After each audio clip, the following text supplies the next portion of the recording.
Good morning or good afternoon. Today, we're going to graph linear function using three steps. So first is using table of values. Next is using the slope and the y-intercept. And lastly, using the x-intercept and y-intercept. Okay, for the first one, we're going to use a table of values. But before that, let's discuss first what is a table of values. So a table of values class is basically a table. Okay, that is a table where we are going to arrange the value of x and the value of f of x. Yan. For example, I will be using here value of x from the number line. So a number line class, this is an example of number line. So 1, 2, 3 hanggang positive infinity. The negative 1, negative 2, negative 3, okay, to negative infinity. So this is an example of a number line. We can choose any value of our x here to be put on this table. But there are certain limits. So table of values must be, no, para mas mabilis natin siya ma-solve, it must be smaller number. But you can put bigger number naman. It depends sa inyo what value are you going to put here. But for me, I'm using the smallest value is because mas madali siya. For example, let's start with negative 2, negative 1, 0, 1, and 2. Yes, I will be using this one. Or you can use 1, 2, 3, 4, 5. You can use 0, 1, 2, 3, 4. Or you can use 0, negative 1, negative 2, negative 3, negative 4. Or lastly, you can use 1, 3, negative 1, negative 2, 3, negative 3. You can use, you can do like this, no? Or the mix, no? Ayan, mix of positive, negative, all negative, ayan. Just like kanina, we use, okay, negative 2, negative 1, 0, 1, and 2. Ayan. Now, for this example, no, we have our value of x na coming from the value of x dito sa number line. So this is the number line, yan. And what is the value of our f of x? Okay, the value of our f of x, it depends on what value, no? Anong value meron tayo sa ating x, no? Anong value meron tayo dito, no? So magde-depend yan siya doon kay sa value ni f of x and also to the linear function na ibibigay. Now, how are we going to use the table of values to graph, okay, no, a linear function? For example, number 1. So for example, number 1, we have f of x is equals to 3x minus 5. Ayan. So 3x minus 5. Okay, ulitin natin isulat. Okay, let's say for number 1, f of x is equals to 3x minus 5. So using table of values, we're going to graph this one. Okay, but before that, alamin muna natin kung ano yung mga value niya. So I will be using 3, no? 3 tables lang. 4, o 3 columns lang, I mean. For the table of values na gagamit natin yan. X and f of x. Ulit natin. We have x and f of x. Then 1, 2, and 2. Tatlo lang yan sila. So for example, I will be choosing numbers, no, for a value of x. Again, kahit anong number pwede mong gamitin. Para mas madali, maliliit lang na number mo at isalin mo si 0. Pag binigyan ka ng option na ikaw mag-choose ng value of x mo. Pero sa value ng f of x mo, again, hindi mo siya masosolve kasi later pa siya. So, ang pipiliin ko, since tatlo lang yan, negative 1, 0, and 1. So, negative 1, 0, and 1. So, yun yung pipiliin kong mga value ng x natin. Now, how are we going to solve for our f of x? So, madali lang yan siya. Value of our f of x is equals to, okay, 3x minus 5. Yan. So, we're going to let, no? We're going to let x is equals to negative 1, 0, and negative 1. So, papalitan daw natin lahat yung x natin dyan kay 3x minus 5 ng negative 1, 0, and 1. Let's start with x is equals to negative 1. Ayan. So, ang gagawin natin, f of x is equals to 3x minus 5. And then, f of, okay, palitan mo si x dito sa f of x. Yung x na, palitan mo siya ng negative 1. Meaning, dapat lahat ng x mo doon sa function magiging negative 1. D, may x tayo, so negative 1 minus 5. So, f of negative 1 is equals to, okay, 3 times negative 1, that is negative 3 minus 5. So, we have here f of negative 1. We have here negative 8. So, meaning, if the value of our x is negative 1, the value of our f of x is negative 8. Ayan. That is for the first one. Okay. Next, let's see if the value of our x is equals to 0. So, again, f of x equals to 3x minus 5. F of 0 is equals to 3 times 0 minus 5. F of 0, 3 times 0, that is 0 minus 5. Okay, 5 yan siya. So, f of 0 natin is negative 5. So, siya yung, if yung value ng 0 natin, ay pa-value ng x natin is 0, yung value ng f of x natin is negative 5. Yan. And lastly, if x is equals to 1, so f of x is equals to 3x minus 5. F of 1, sorry, is equals to 3x, 3 times 1, sorry, minus 5. F of 1 is equals to 3 times 1, that is 3, minus 5. So f of 1 natin is negative 2. So, ibig sabihin, pag yung value ng x natin is 1, the value of our f of x is negative 2.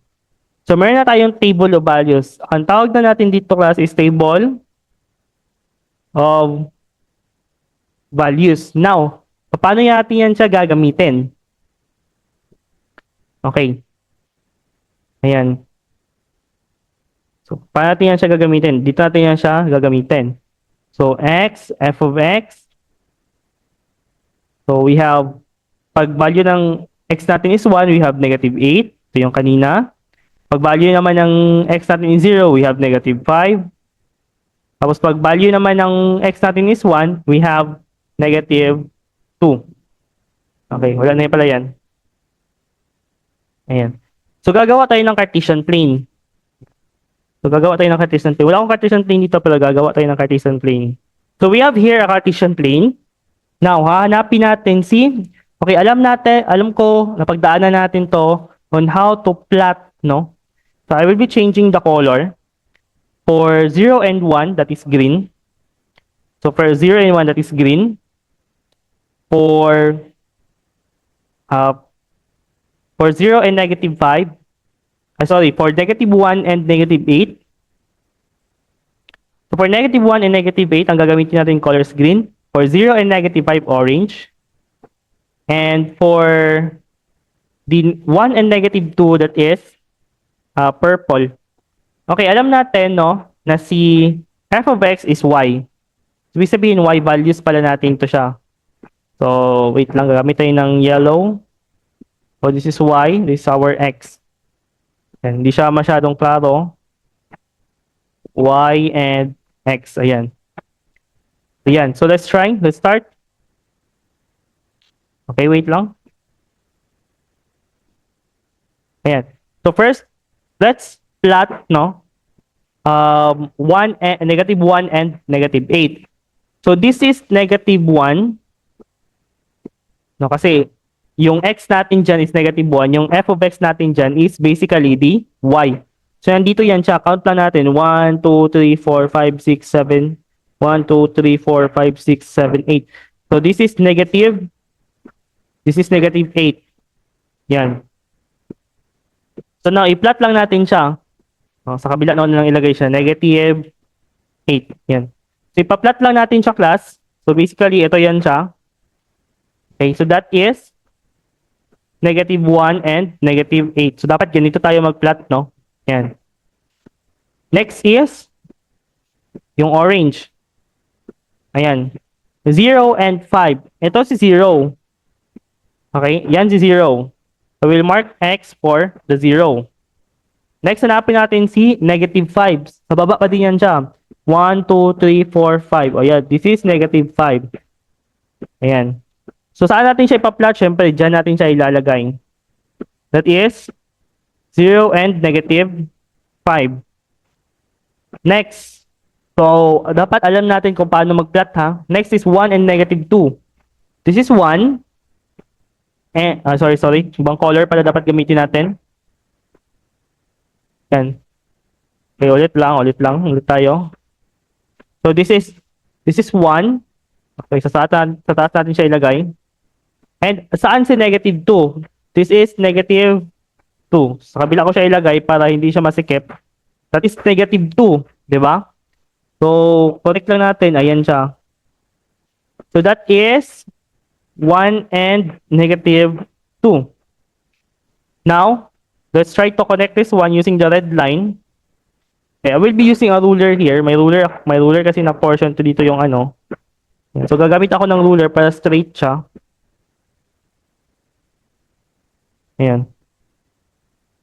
So, that will be the answer, no? Or that will be the graph of the linear function. Okay, ayan. Linear function na f of x is equals to 3x minus 5 using the table of values. Ayan. Okay? So for the final answer, this will be the graph. This will on the left side, that will be the tawag nito. The table of values. And okay? And we should name our graph, no? Lalagyan mo siya ng arrow, class. Ayan. This is f of x is equals to 3x minus 5. So that will be your final answer. Dapat ganyan yung final answer natin. Okay? So always the answer is like that one. Yan. Now, if you want to use a Desmos calculator, you can use it para makita nyo kung tama. So ayan. Pero hindi siya magiging fit, ha? Again, hindi siya magiging fit kasi nga eksakto naman talaga yun sa ano. We're using assumptions here. Yan. So that is how you graph, no? Linear function using table of values. Okay, for number 2, we have f of x is equals to 3 over 2x minus 1. We're going to use here the slope and the y-intercept. Using the slope and y-intercept. Okay. Intercept. Ayan. So how do we use the slope and the y-intercept? Identify muna natin, no? Where is the slope and where is the y-intercept? Basically, ito yung magiging slope mo. Always siya katabi ni x. And itong 1 dito, class, o itong variable dito na walang value dito na walang, or coefficient na walang katabing variable, that will be our b or y-intercept. Ayan. So, yan. So, identify na natin. So, we have our m, is 3 over 2. We have also our b, which is negative 1. Kasali si negative, no? Negative 1. Ayan. Now, sa ating m class, meron tayong tinatawag na rise over run. Ibig sabihin, rise number of units. Next, run, okay? Run number, okay, rise number of units, run number of units. So, paano yan siya? So, aangat tayo, rise tayo ng, depende kung ano yung magiging rise natin ng ilang units. At the same time, tatakbo tayo depende kung ilang value ng units yung pili natin. So we're going to rise, no? Paangat tayo vertically and we're going to run horizontally. So yung rise natin depende siya sa y-axis while yung run natin is nakadepende sa x-axis. Okay? Ayan. So yung takbo natin, yung run natin, depende siya kung positive pa or negative, no? Pero x-axis pa din. Yung rise natin, as is na yan siya kung positive man on negative. So let's try. So ayan. So ilalagay muna natin si slope natin dito which is 3/2. And our 3 here, no, siya yung rise. The color is dark orange. And for number 2, for 2, that is our run. That is colored niya is dark green. And for our B or the y-intercept, the color purple. Okay. So magsisimula tayo niyan, no? By finding our y-intercept. Si y-intercept, makikita mo lang siya sa y-axis.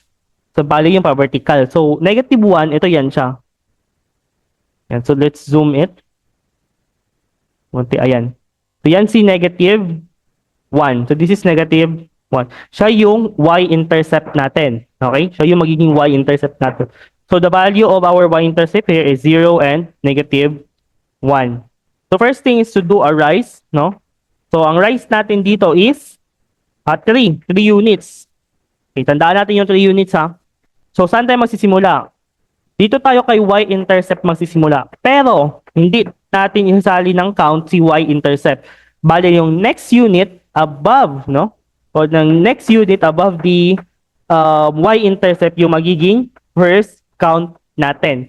So since okay, 3 yung rise natin, ibig sabihin 3 units yung angat natin.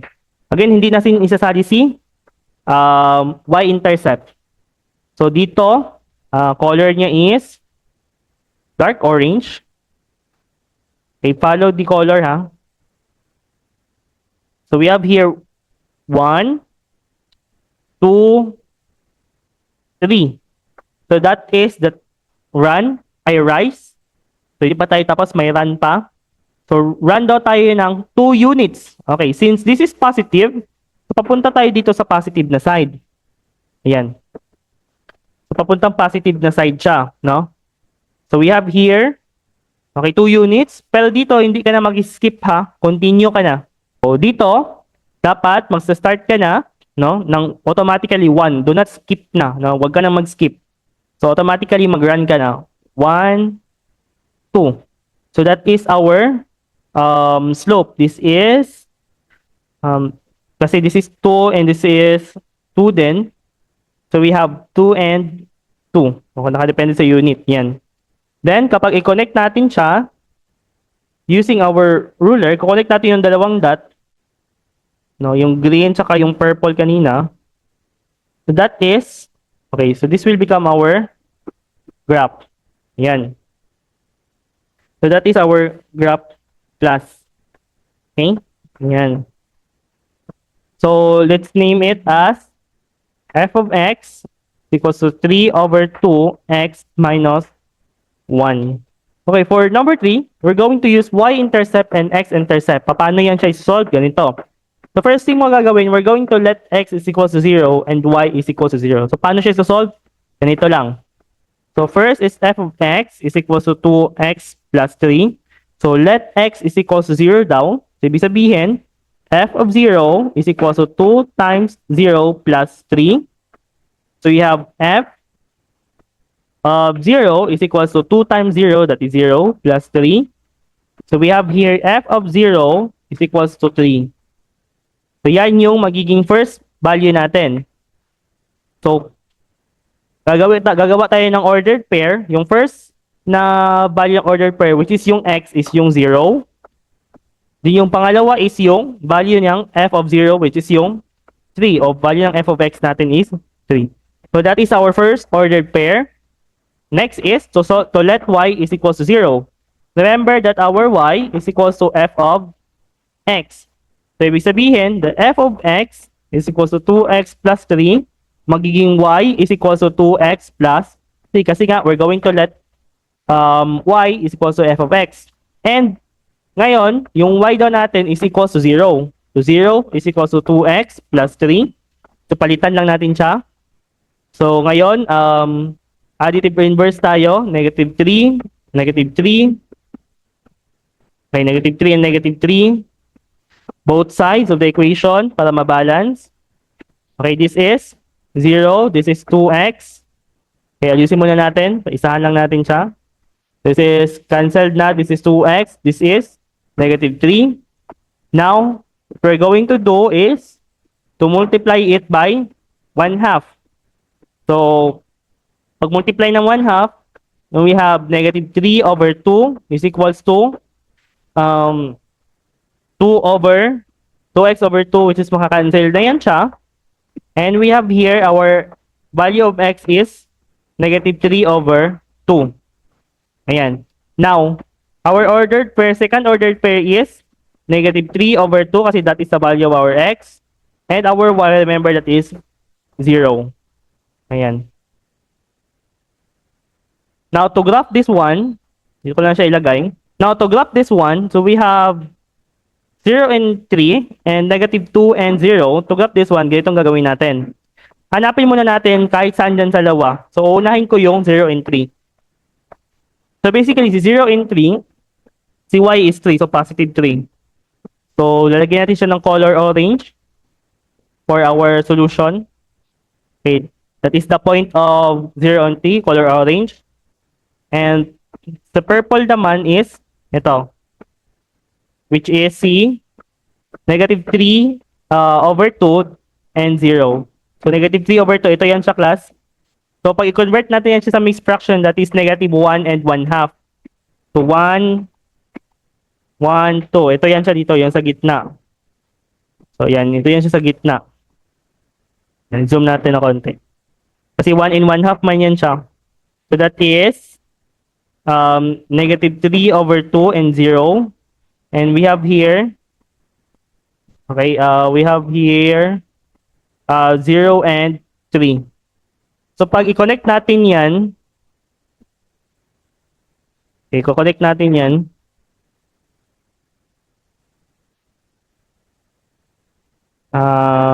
Ayan. Connect natin. Oh, hindi siya nag-connect pero you get the idea. So, nakakonect yan siya. And then, we name it as f of x is equals to 2x plus 3. Ayan. So that this is the graph of the function f of x is equals to 2x plus 3. So ayan. So again, tapos natin. So lahat ng mga problem na yun class, no? Problem 1, 2, and 3 are graphing, no? Linear function using table of values, slope and y-intercept, and lastly the y-intercept and the x-intercept. So you can search any video from the YouTube, no, to watch, no, for another example. And then, no, practice lang kayo. That's all and thank you.